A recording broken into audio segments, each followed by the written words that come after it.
دین کی یو قانون د نکاح دی او بل قانون د طلاق. که د ښځې او د خاوند ترمنځ جوړښت نه راځي او هر وخت یو بل ته ګورېږي او جنګ جګړې دي، نو بیا قانون د طلاق دی. کله چې خاوند ښځې له طلاق ورکړي، نو بیا به دا دویم واده نه کوي، څه موده به یې ساتي. طلاق نه وروستو چې کومه موده دا زنانه د خاوند کور کې تېروي، دې ته عدت ویل کېږي. عدت تېرول دا لازم او ضروري دي، چې څو یې خپل عدت نه پوره کړی، نو دا بل واده نشي کولی. یو هغه جنۍ ده چې نکاح یې وشو او رخصتي لا نه وه شوې، چې دې ته طلاق وشو. رخصتۍ نه مخکې طلاق ورته وشو، نو دا به اوس عدت نه تېروي، بل ځای کې نکاح کولی شي. ځکه چې خپل کور کې ناسته وه، نکاح یې شوی، رخصتي نه وه شوې، خاوند سره ملاقات نه و شوی، نو دا به عدت نه تېروي او بل ځای کې نکاح کولی شي. دا به راځي سوره احزاب کې. بیا هغه زنانه یا خو زړی او یا وړی، نو د هغې عدت دی 3 میاشتې. سوره طلاق راوړه: واللائي يئسن من المحيض من نسائكم إن ارتبتم فعدتهن 3 أشهر واللائي لم يحضن. هغه زنانا چې ناامیده شوي دي د حیض نه، ستاسو د بیبیانو، نو د دې عدت دی 3 میاشتې. سوره طلاق 4 آیت دی. 28 سپاره: واللائي يئسن من المحيض من نسائكم إن ارتبتم فعدتهن 3 أشهر. د دې عدت دی 3 میاشتې. واللائي لم يحضن، او هغه جنکۍ چې حیض یې لا نه دی راغلی، یا ډېره زړه ده یا ډېره وړه ده، د دې عدت دی 3 میاشتې. وأولاة الأحمال أجلهن أن يضعن حملهن، او هغه زنانه چې په خېټو یې بچي دي، حمل والا دي،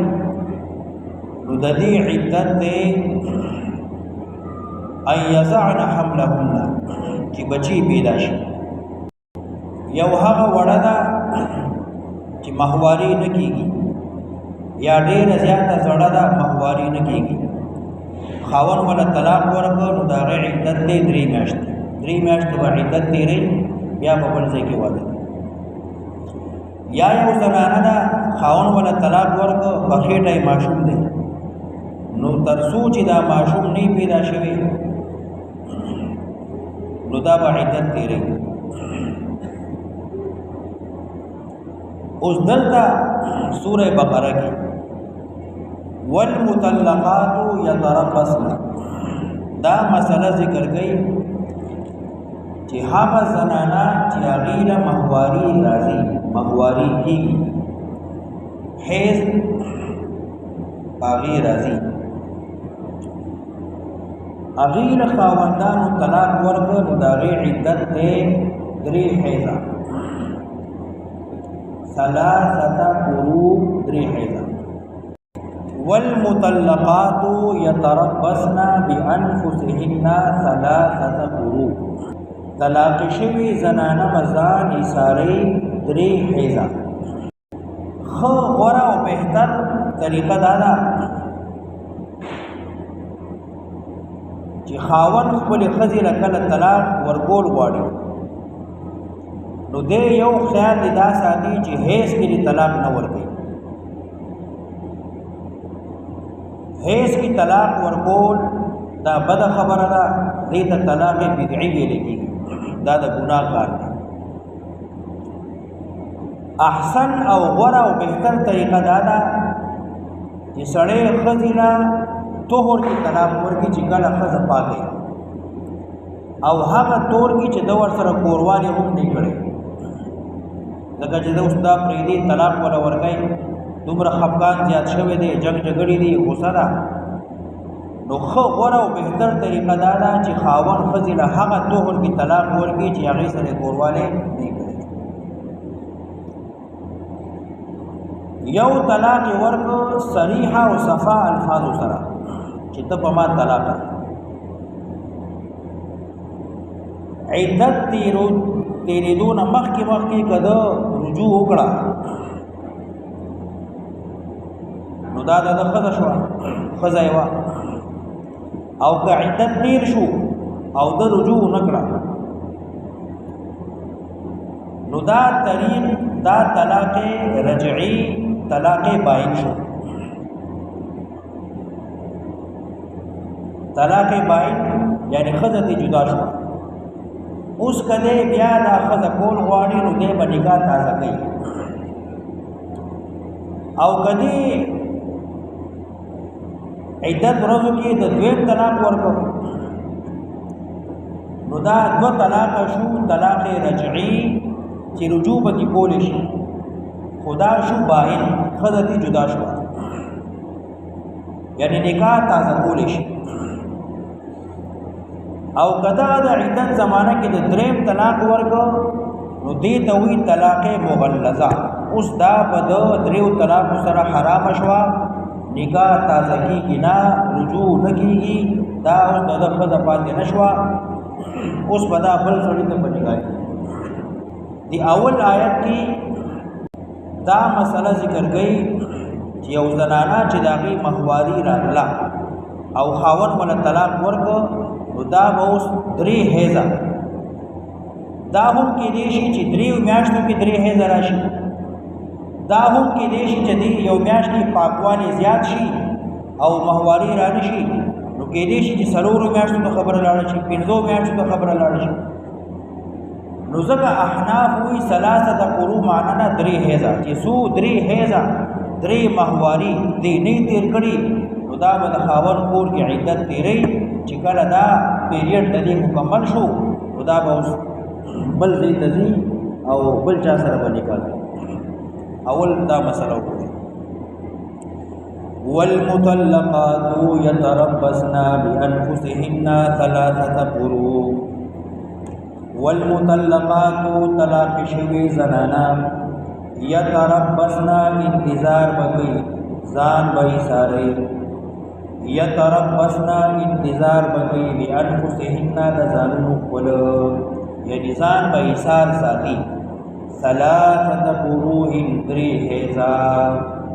ثلاثه قروء درې طهرا ثلاثه قروء درې زمانه امام ابو حنیفه وی درې حیضه بدیری امام شافعی صاحب رحمه الله فرمایي درې طهر بدیری ولا يحل لهن روان دي زنانو لرا اي يكتمنا چې دی پټ کی ما هغه بچي خلق الله چې پیدا کړی دی الله فی ارحامهن بغیرو د دې کې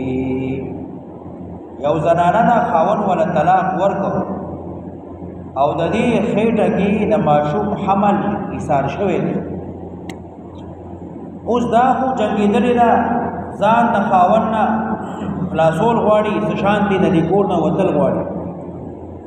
د دې په خېټه ماشوم نطفه شته دی خدا دروغ وي چې نشته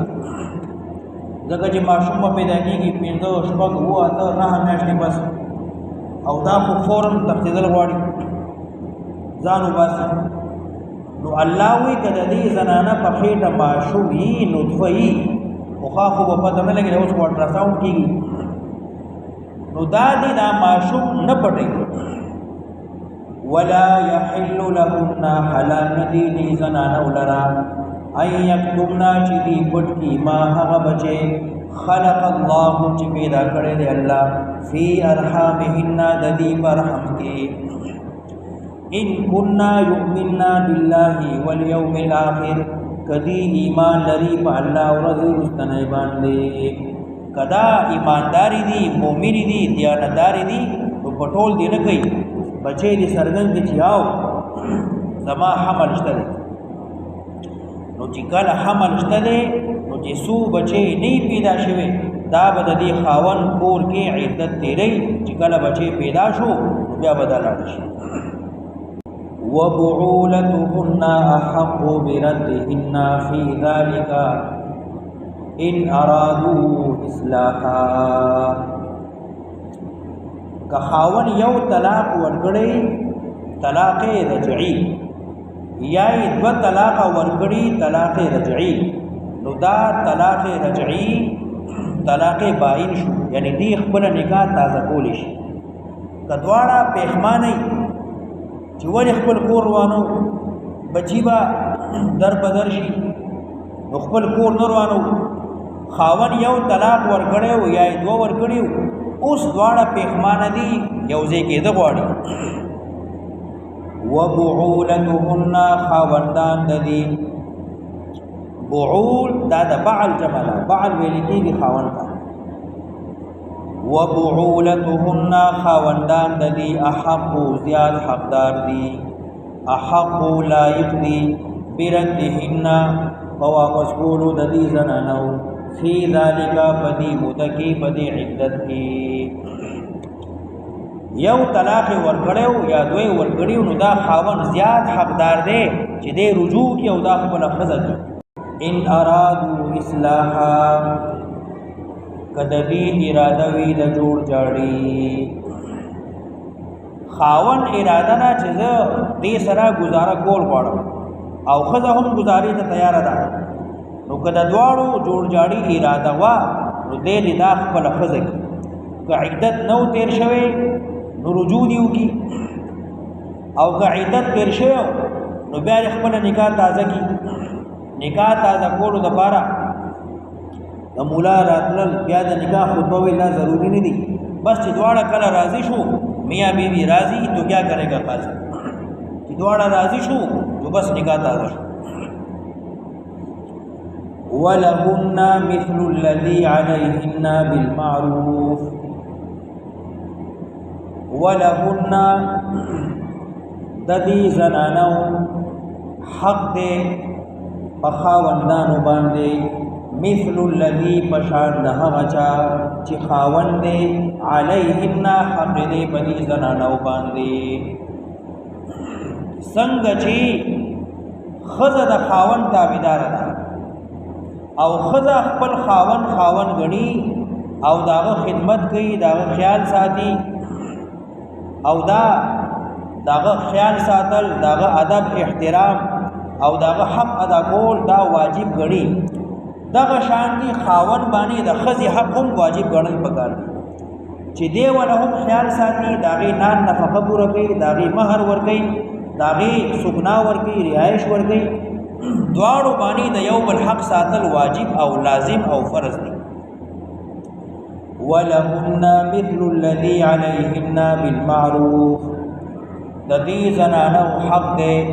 پشان د خاوندانو چې هغه حق لري په دې باندې بالمعروف د ملک مناسب بالمعروف د شرع موافق بالمعروف د عرف مناسب څنګه چې معاشره کې دستور دی قانون دی اصول دی د یو بل خیال ساتل کېږي دغه څه ودی د یو بل خیال ساتل